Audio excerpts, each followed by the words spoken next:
월화당 하면이입니다.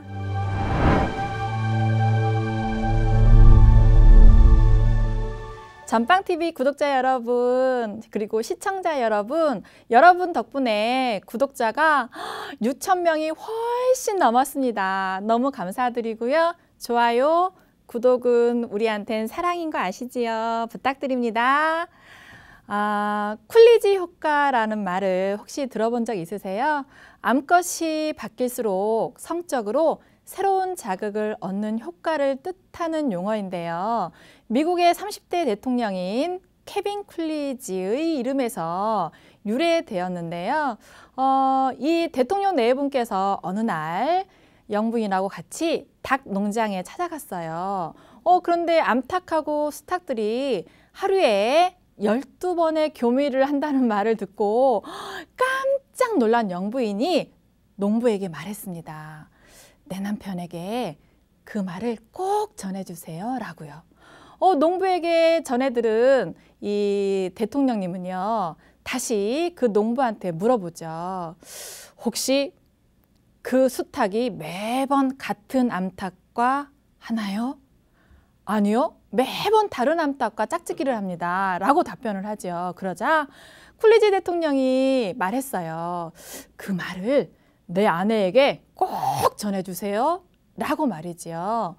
이처럼 인간도 새로운 자극을 받을 때 도파민이라는 성분이 많이 자극이 돼서 생성이 되는데요.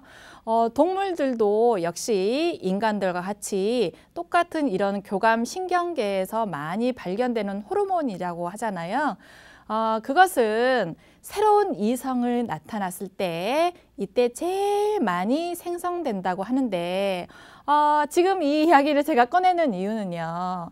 우리가 살면서 평생을 함께 할 인연을 지켜나간다는 게 현실에서 정말 쉽지 않고 굉장히 어렵다라고 해요.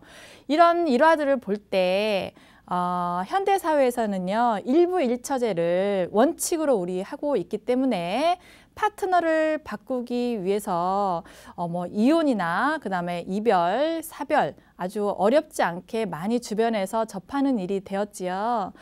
헤어져야 다른 사람을 일방적으로, 그러니까 합법적으로 만날 수 있으니까. 그런데 이혼하지 않고도 결혼 생활을 유지하고 싶은 분들을 많이 있지요, 주변에.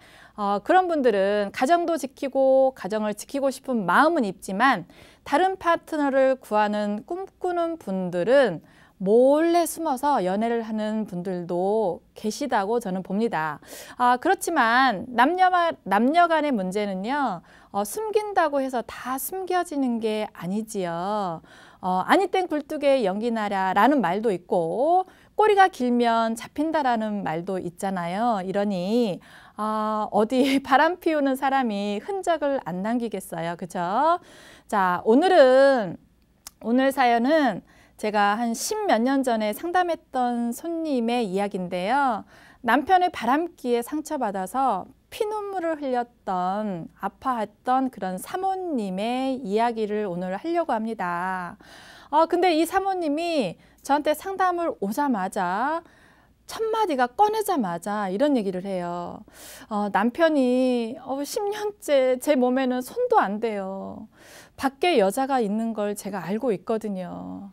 이럴 땐 어떻게 해야 될까요? 라고 저한테 물어보는데 그분은, 그 사모님 말씀은 그래요.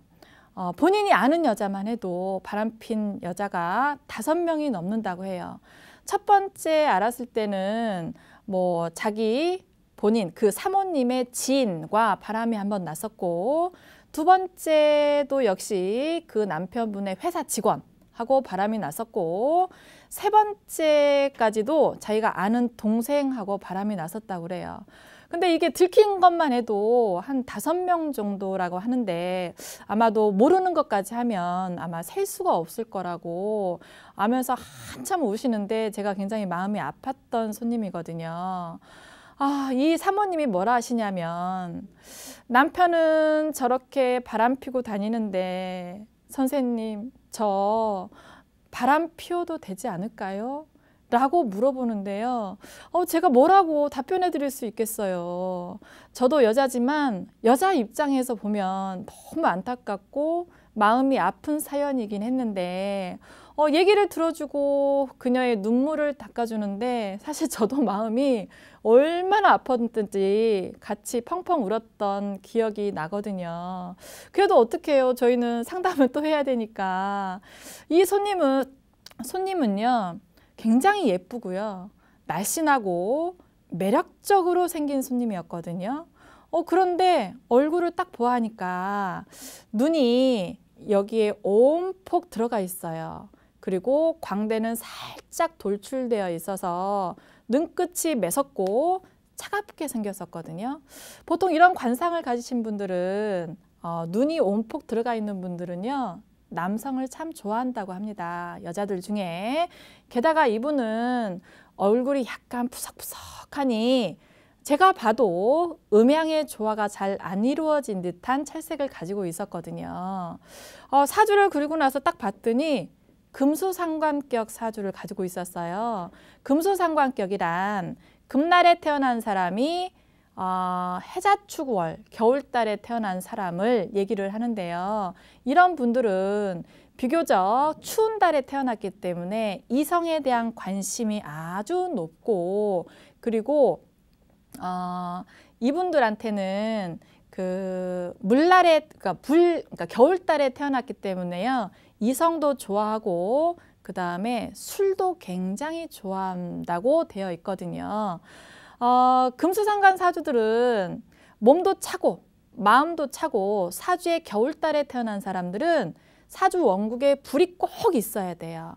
근데 이 손님을 보니까 불이 없어. 물론 성격은 예리하고 민첩하고 그리고 순발력도 가지고 있어서 임기응변이 굉장히 뛰어났던 손님이었거든요. 물론 예술적 감각도 굉장히 좋으신 분이었고요. 패션 센스가 저는 모델인 줄 알았습니다. 너무 예쁘게 잘 입고 오셨고 손재주도 뛰어나시지 그리고 다재다능한 사람이 굉장히 많은데 금수상관 사주의 원국에 보니까 불이 없어요. 사주에 여기서 불은 남자고 직업에 해당하거든요. 그러니까 겨울달에 태어났으니까 추우니까 불이 꼭 있어야 되는데 술을 좋아하거나 남편 떡이 좀 없고 자식을 보고 사는 사주다라고 되어 있거든요. 물론 차갑고 외롭고 그 다음에 아주 그냥 쓸쓸한 사주 이건 맞지요. 그래서 자기가 없는 오행을 불을 찾아서 하다 보니까 술도 좋아하지. 그래서 어떻게 해요? 계속 이성도 만나서 얘기도 해보고 술자리도 가져봐도 잘 그게 해소가 안 되는 거예요. 근본적으로. 그죠? 근데 이 여성분은 남편이 저렇게 자식을 바람을 피워도 본인은 이미 자신감도 많이 떨어져 있지요. 그리고 애들도 있지요. 그 다음에 본인은 경제적인 능력도 많이 부족하니까 20년 이상 가정주부로 살면서 아주 자존감이 바닥인 상태로 왔었거든요. 근데 사주에서는요. 불은 정신, 눈, 심장에 해당하기 때문에 남편 덕도 부족하고 그 다음에 우울증 중증인 환자였습니다. 그러다가 사주를 보아하니까 자궁이나 그 다음에 유방암에 걸렸던 이력도 있더라고요. 그러니까 자존감은 떨어져 있고 수술은 자기가 12번 정도 이상 했으니까 자기 여자로서의 매력이 자기가 떨어졌다라고 생각을 했겠죠. 그래서 굉장히 가슴 아픈 사연이었는데요. 한참을 상담하고 난 뒤에 이 우울증이 있는 사람들은요. 일단 몸이 건강해져야 되잖아요. 그러려면 음양의 조화가 잘 이루어져야 되는데 참 안타까운 사연이었거든요. 이분 같이 상관격으로 가는 여자분들은 말도 잘하고 그 다음에 생기도 있으시고 돈을 잘 버는 사주를 가지고 있는데요. 역시 그래야지 가만히 집에서 살림만 하고 아이만 키우기보다는 일을 하시면 그 우울증도 훨씬 없어질 것 같은데 역시 본인의 명예도 많이 높아져서 행복한 삶을 이어갈 수 있는데 일을 안 하고 계시니까 얼마나 힘드셨을까라는 생각을 하게 됐죠. 그래서 제가 이분한테 이렇게 얘기를 했습니다. 일을 하십시오 라고 상담을 했는데요. 이분 같은 경우는 계속 또 물어봐요. 선생님, 말이 너무 많으신 분이었거든요. 선생님, 남편은 저렇게 바람 피고 다니는데 저 바람 피워도 되지 않을까요? 라고.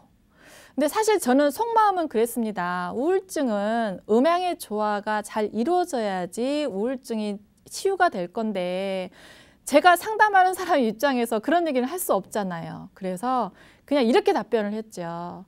사모님, 진하게 사랑을 하셔야지 사모님이 건강해지시고 일을 하십시오 라고 했던 손님이 아주 먼 밭에서 기억이 납니다. 이 여인이 혹 바람을 피운다 한들 가정을 잘 꾸려나가고 자식을 그분은 명문대에 입학시켰거든요. 이 손님한테 감히 누가 돌을 던질 수 있을까라는 의문이 드는 손님이었거든요. 자, 이분은 혹시 선생님들, 구독자 여러분들은 어떻게 생각하세요? 이분이 남편과 헤어지고 새로운 삶을 살아야 할까요? 아니면 바람을 피면서 결혼 생활을 유지해야 할까요? 여러분들 생각이 어떠신지 저도 참 궁금합니다.